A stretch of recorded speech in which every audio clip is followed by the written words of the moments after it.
damn.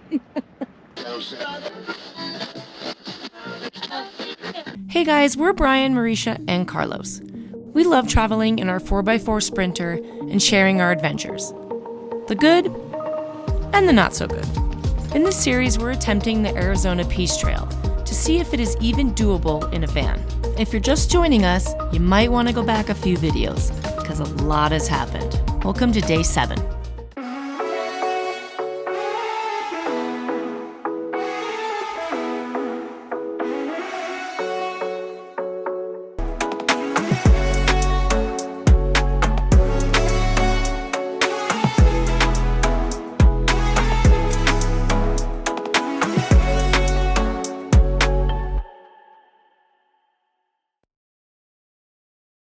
Good morning from day 6 or 7. I don't even know anymore. I don't know, 6 or 7. Where we got stuck was like right there. We pulled the plug for happy hour. Yeah, we were like, we deserve happy hour after that. So, found a great campsite, even though we're just getting ready to leave. Here's a quick, that's cool, it's pretty. It was glorious. Yeah. Great sunset. It was nice. So we're gonna finish up our, we even had showers, exercise and showers. Yeah, shower today. And we're, we were on section 12, a little further than we thought we were. What a beautiful morning though. Yeah, the wind, the breeze, wind has been constant this whole time, so great to, it's just kept things really cool for us. However, that's why there's hardly any drone footage. See? A little something here. Doesn't look like much, but it's very steep and very cambered. Off Go camber. straight up and then bang a left. That's what I and was. we won't be off camber really. Let's just Whether I see what's how up hard there. I can hit it. We're gonna do a little test angle first. The entry angle is really steep, that first 3 feet, so. All right, test angle. You're looking good.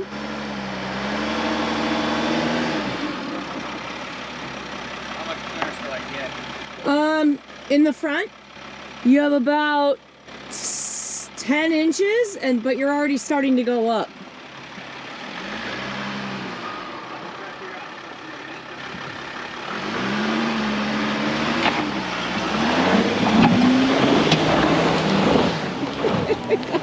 Damn. Every time. Man, that van, I don't know. We put that thing through so much, but it is impressive what that van can do. Look how soft this is. Oh, nice work, Brian. This trail, man, though, it's like rocks in my shoe. One challenge after another, which is, it's good. They're all like, once you stay on the E3s, like the challenges are like doable, but they're like kind of nonstop. We made a decision this morning that we were going to finish this section and hop off trail and check out Yuma. We gotta figure out where we're gonna go. We came into Yuma and it's getting late, about to get dark, so we just need to find a place to sleep tonight. We'll pick you up when we get there. Good morning. Good morning. Day 8. We made it to the halfway point, which is Yuma. And we did just a quick cruise through Yuma last night. Yeah, that town's a lot bigger than I thought it was going to be. We went to the old town, downtown area. Yep. It was really quiet. It was a Monday though. It's really cute. There's cinema down there and stuff. So we wanted to do a drive-through and check that out. And then spent the night off trail last night. We pulled over on some BLM land because we needed a break. It was a solid week of just getting beat up and the van's getting beat up, and yeah, we want to take a little break, halfway mark. Whether we continue with the trail or end it here and do something else and finish it another time, we haven't decided yet. We don't know if we have enough time to finish it. Based on how slow we're going now, we would need another 7 days, which we don't have, to get back to Colorado for Thanksgiving Which we thought we would have more than enough time. No, it's a very slow, going trail. So you would have to plan accordingly.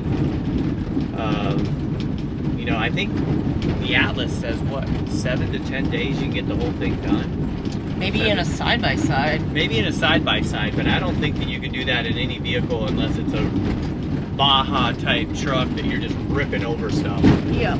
Taking a break today, and we're doing a little side trip. Something we stumbled upon last night and just kind of researching some things. So we're gonna... Oh, you guys are gonna love it. Well, we hope so. We don't know. We haven't been there yet. Oh, it's gonna be awesome. And we'll tell you when we get there. Welcome to Castle Dome City, named after this rock right here. This authentic ghost town has over 60 buildings still remaining and contains artifacts recovered from over 300 mines scattered around the area. In 1864, the mine at Castle Dome was prospected for high-grade silver, and a boomtown sprang up, providing residents and visitors everything they could possibly need. As in any other mining town, living conditions varied, from miners' tents to simple cabins, and even a Sears and Roebuck catalog home. Check out the barber shop.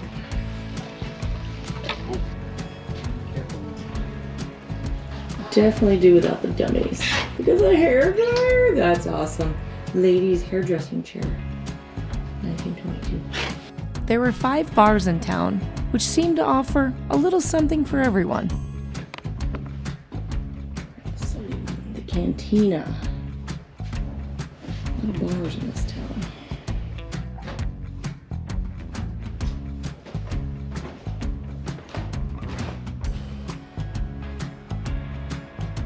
Everybody lived where they worked, it looks like. Ooh, either that or there's a brothel back there.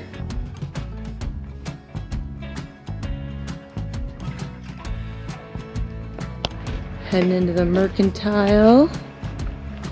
Oh, I can see you hanging out there, Brian, whistling all the ladies that walk by. Just completely heckling every single one of them. You wanna go to the bar and get a drink? Always love the mercantile stuff.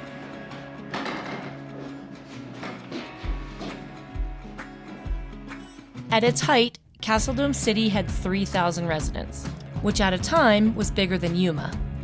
Oh, here's the dentist. Oh, no. Why is the dentist so creepy? Oh my.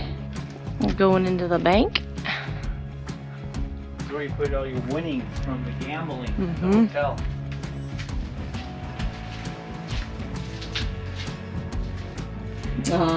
How can I help you, ma'am? The other place he belongs. The banker, and then the bar. And if you have your banking, brothels, and booze, gotta have one of these.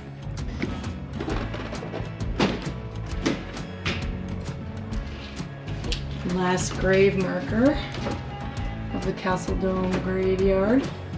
Oh, very good memory. Look at that organ. The organ pipes. Kind of loud in here. They must have jammed out like something fierce on the ground.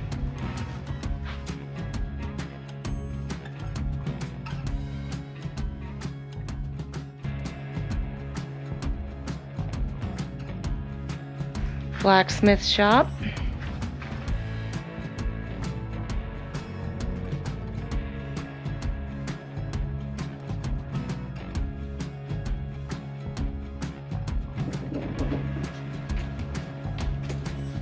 Curved pieces.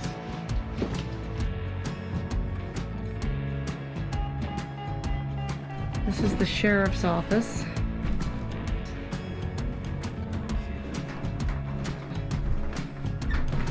Jail.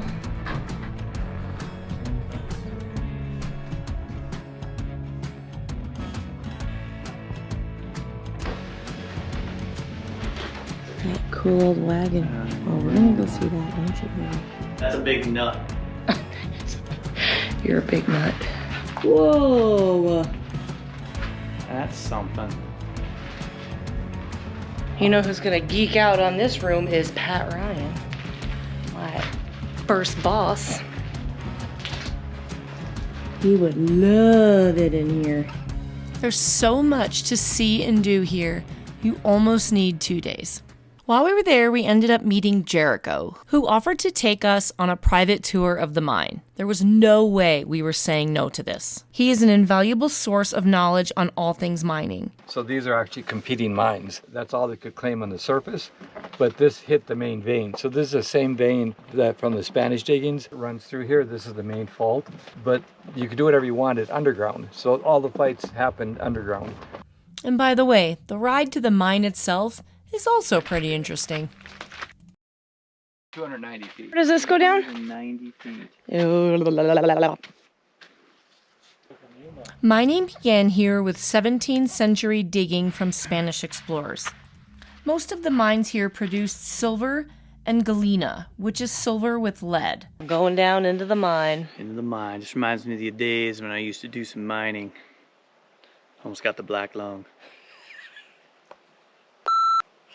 Anyway, we have a private tour with Jericho, who knows everything. About everything. There, some days they have 300 and some people here, and today it's just Brian and I. We're like so lucky. We're about the same as 300 people. We fire a lot of questions at them. We pretty much have the intensity of 300 people.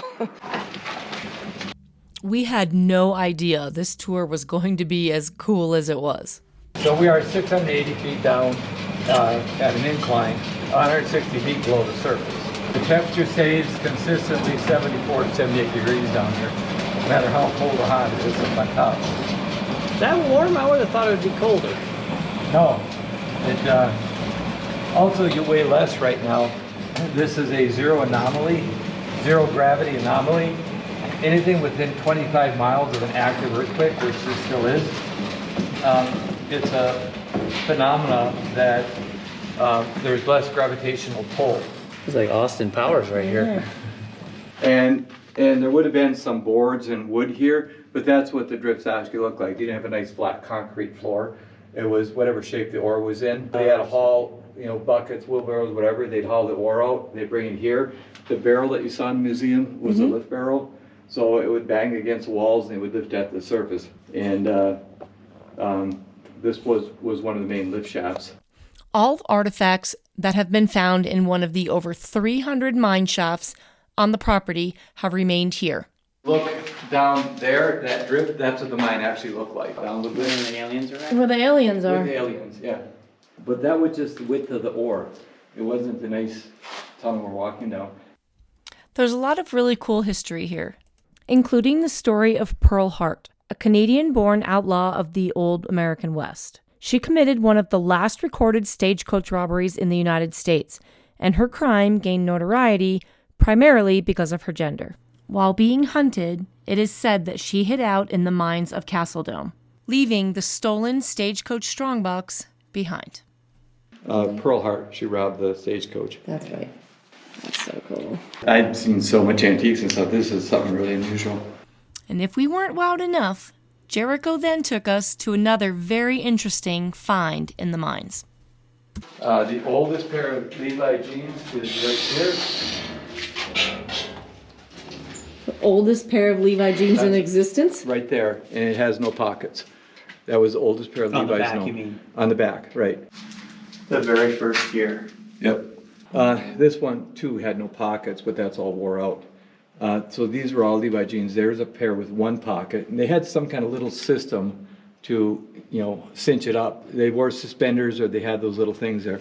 But these were the oldest Levi jeans. Even the buttons on this one are worth $40,000 according to Levi, and they date their jeans by the buttons. They change the patent every few years, so that's how they could date them. Stronghold came out using Levi's material, and they made a duplicate of it, but they got sued by Levi, so they were only in business for a year. And that's actually probably the only pair of Stronghold jeans known. But apparently there's nobody that wants them. But those are actually Stronghold jeans. Wow. And you know what the little white dots are? Candle wax. Candle wax. Yeah. You're the first person to get it. You can see the ceiling up there? No. Very little. So that was all the light that you pretty much had to work with. So your boy had to hold on to the spike while you had a sledgehammer and just hope he didn't hit your wrist. Yeah. And you also had to kind of memorize shafts. And as your eyes are probably adjusting now, you can probably see me now. Yeah. Yeah. One of the greatest finds in the mine came from two gentlemen who were searching for scorpions using a black light, because black lights make the scorpions glow yellow and they're easier to find. In their search, they had wandered into a particular section of the mine that had always been noted as producing peculiar sparks during the mining process. Here is what they found. So this is the largest display known on the planet right now. So why does the black light make it glow like that? They're fluorescent, so they are actually absorbing the photons from the black light, and they get excited. And when they get excited, they start to reflect the colors back. This is the largest concentration of fluorescence in the world.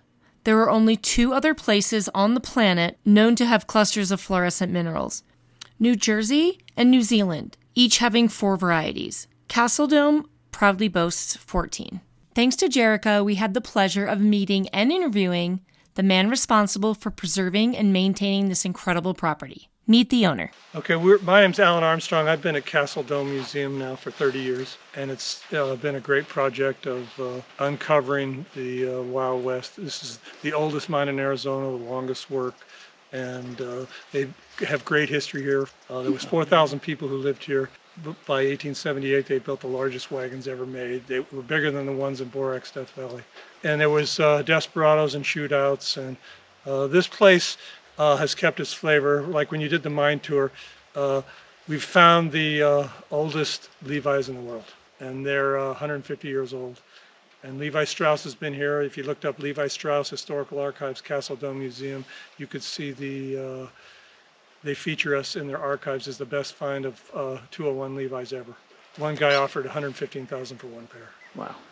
That's the highest price ever for a pair of jeans. And we said no, because they belong here. I love that you kept them. Yeah, they're part of history. We have other pants that nobody's ever seen since 1900. We found great artifacts in the mines. The mines are extremely extensive. They go for hundreds of feet underground, and it's negative gravity anomaly here, so everything's preserved. You notice the mine, it was 75 degrees. Storage for papers, anything they leave in there is going to be just like they left it. And so there was more stuff underground than above ground when we got here. So we spent years going through the drifts and tunnels and finding stuff. And the mines have become totally unstable by now, because they're approaching 160 years old. It's 170, and they're caving. And then we did a lot of work to preserve the haul mine over there. We paved it, cleaned it all up. And it was, what, 7 miles of 7 miles. buildings? The haul mine where you went is the north end of the district, and it goes another 7 miles to the south. What about the town? The town was laid out in 3 miles? No, the town was all over, the whole 7 miles. And the stage stop was over at the whole mine. It began, did you go to the other side of the property? That's the heart of the district. That's where the initial point of discovery was. 2,000 pages of filings were filed here for 26 acres. That's a lot of people that had a little bit of stake in a claim. And they used to compare this to the Comstock lode in Nevada. Vast field of silver. What are you expecting to see 5 years from now out of this? Are you looking to do animals. anything? more yard art. More yard art?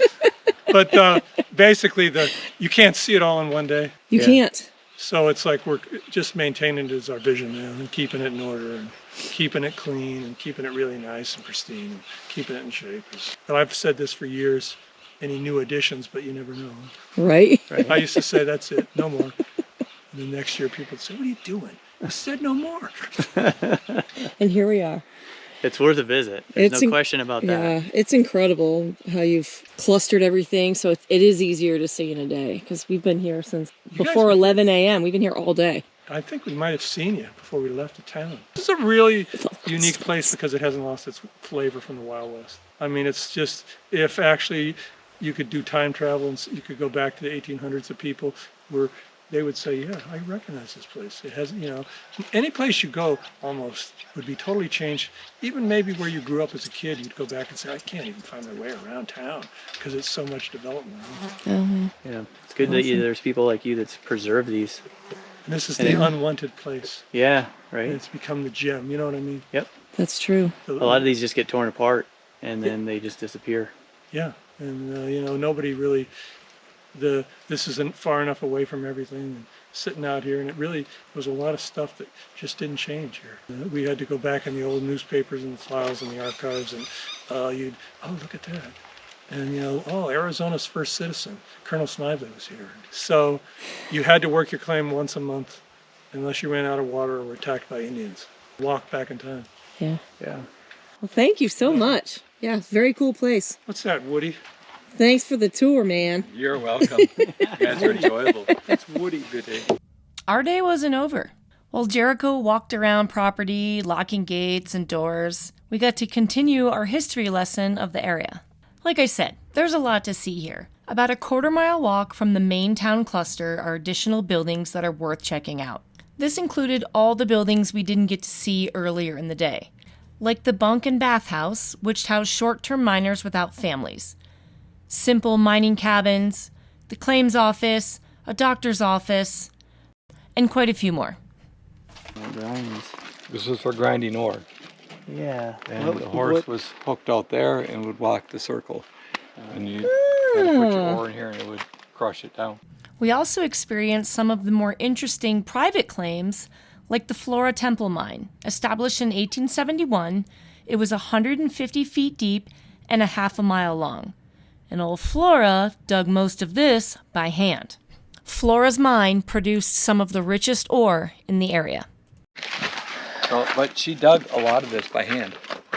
And some of the richest ore came out of here. There couldn't have been a lot of women that were miners back then, right? A 16 number of women because the men had died, continued to work the claims. Which segues us here. It wouldn't be a Brian and Marisha video if we didn't visit the local cemetery. Men frequently died here from knife wounds, shootouts, beheadings, collapsing mines, and flash floods within the shafts. Carlos even got to meet an old miner himself, Thor. Showing him the way of the desert. Best friends. No matter where you looked, there was cool stuff to check out. It was four-wheel drive. As the sun set, it was time to call it a day. A huge, huge thank you to Jericho and Alan for the amazing tour and personal attention with the numerous history lessons. Please visit this important piece of American history. It's worth at least 2 days here.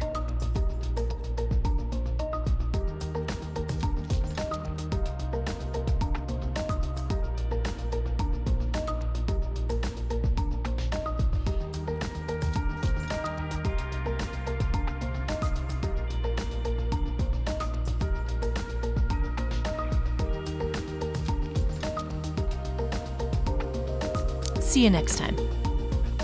Make sure you like and subscribe so you don't miss a thing.